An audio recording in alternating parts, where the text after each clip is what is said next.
Ось що бачить снайпер-француз у свій приціл. Він прискіпливо розглядає кожне вікно.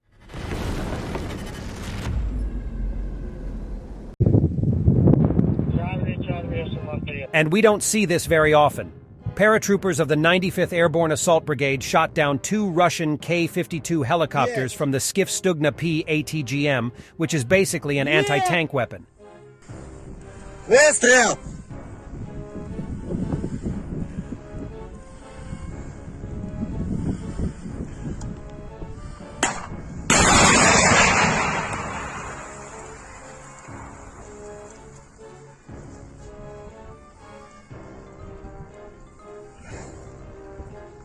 Ой.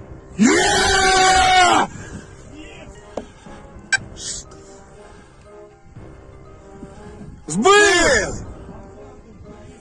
Давай, заражай! And this are exclusive shots of the work of snipers in the combat conditions of Bakhmut, from the first line of fire, when the enemy is sometimes only 50 meters away.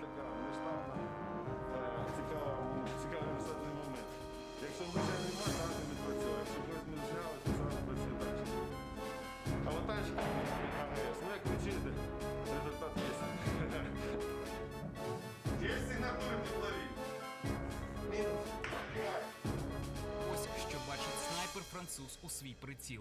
Він прискіпливо розглядає кожне вікно, щоб не пропустити теплові сигнатури від ворога. Бачу, працюй, Валік, працюй! Давай, давай, давай! Давай, успій!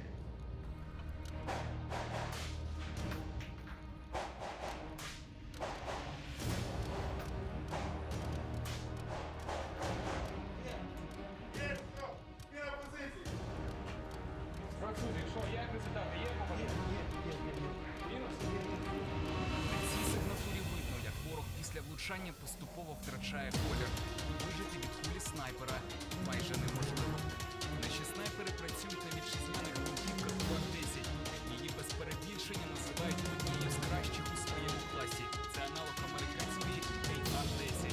Гвинтівку прийняли на озброєння Збройних сил України у 2000.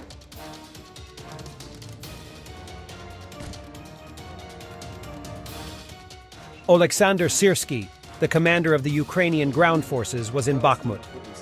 Dear brothers, dear friends, now we're at a time when the enemy is trying to capture Bakhmut. They threw best units into battle in order to achieve victory. Our task is to destroy as many enemies as possible and create the necessary conditions to launch a counteroffensive. Our goal is to reach the borders of Ukraine from 1991 to defeat the enemy here near Bakhmut so that they die here.